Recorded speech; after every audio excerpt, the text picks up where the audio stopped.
Welcome back to another episode of the Casey Campbell podcast. Casey Campbell with you, of course. Pleased to be joined by one of our newest exclusive drivers, Doug Barnes, of course, who is I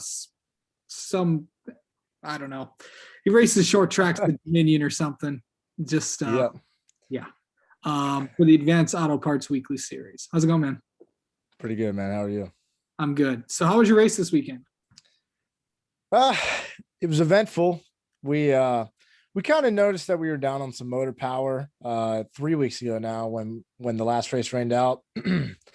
And then, pretty much our fears kind of became true. The second we unloaded, we realized that we were really down on power and there wasn't too much we could do with it at the track. So, we went out there, we ran as hard as we could. I kind of gave myself some false hope for qualifying. We qualified really well. We qualified fifth at like a really fast time. And then, once the racing went down, it was kind of obvious that we didn't have enough motor to get up out of the corner and pass anybody, but we still wound up finishing third in the first race, which was thanks to a late race restart, and then fifth in the second race, which was also thanks to a late race restart. So just some hard battling with a bunch of different drivers. And, I'm just happy that we got what we got. So kind of talk about, what you do during the week with races and stuff, because you were telling me you spent all day like working on your video and stuff. Because I know you've turned into a vlogger and a YouTuber.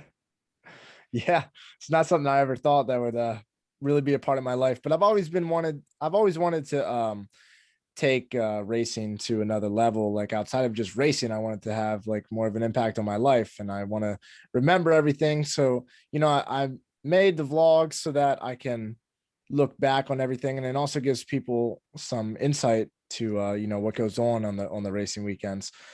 But yeah, pretty much what happens is that I wake up Sunday morning sore, tired, all my muscles are tight, I'm dehydrated. And so I'll usually chill with my girlfriend until about 2:30, 3 o'clock. And then once she leaves, I sit down at my computer. I start going through all the footage that I have that my camera guy Wyatt gets from me. I watch the races back, this is also good for reviewing film, but I watch the races back, every clip, every GoPro clip. And then I gotta, find a path and start editing and make the vlogs however I want to make them each time. It's just a process. So I think I did it from yesterday. It started a little later yesterday. I went from 4:30 to 12:30, and then I got up around 7 this morning. I started working at 9:30, and I just finished about a half hour ago, and it's 5:30 right now. So it's been a process. I bet. Yeah. So besides that, what else have you do? What else are you doing besides having a full-time job? Well, so you talked about possibly becoming a vlogger. In 18 days, I'm actually moving to Ocean City, Maryland for the summer. So I'm just going to be kicking it down there and trying to make content. I don't know what kind of content yet, but we'll figure that out when we get there. But I know it's going to be a good time coming up, and kind of going to put paving on hold for a few months, which is going to be nice because I've been doing that for a long time. And so my trips to Dominion get a little bit farther, but it'll be worth it because I'll be looking forward to the weeks. And, I'll definitely be able to really grind out videos when I can just fully focus on this. Yeah, man. So what else are you planning on doing? And what else are you, what else do you plan on doing? Do you have any other ideas like for YouTube channels, like maybe like Let's Plays or something? Well, if you go back, I never private did these videos. If you go back in my channel a little bit, I used to make Counter-Strike videos, which is like CSGO. I used to make videos like that, and I was actually really good. Don't want to float my own boat, but I was really good. So I used to make videos like that. I never told anybody about it, and then I started making racing videos, and I told everyone about it. So I don't know. I don't really game that much. I don't really game that much anymore, just because I feel like gaming, it's not in the best spot, at least for me. There's not too much stuff that I want to play. Even like iRacing, I still get bored of iRacing, but kind of content creation and just more of lifestyle videos would be something that I would look into, especially I think living at the beach. that would definitely be a possibility for that. I think it'd be a lot of fun to do it down there. Yeah. I mean, I don't know, just coming up with creative things and stuff. Yeah. Okay, so who's been the most best favorite racer that you've raced with? Jeez. I would think Peyton Sellers. Peyton Sellers is you know, he's a real nice guy. And he's aggressive on the track, but Peyton has aggression that a lot of people don't. Like, he's aggressively smart. Like, Peyton can go out there and he can get into you a little bit and you're not going to wreck, where some guys are just going to plow through you. They're going to drive you firewall deep into the corner, which is kind of the problem I had running in mid pack with some motor problems with a lot of these guys this past weekend. But Peyton has taught me a lot without ever telling me anything. Like, just racing on the track with him. Like, I take a lot of the stuff that he does and I apply it to other drivers. And he did one thing to me a few weeks ago that I'm really waiting to do back to him. And I'm not gonna say what it is, but I will highlight it in a video when it happens. But Peyton's really taught me a lot. He's fast everywhere he goes. He knows how to carry himself as a driver.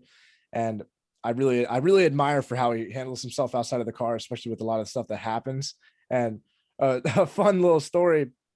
The first race I ever won in late models, it was against Peyton. It was back in 2016, actually at Dominion, and it was a late race restart. I had the race won, and I had a big lead over him, and I think it was Nick Smith and maybe Philip Morris or something.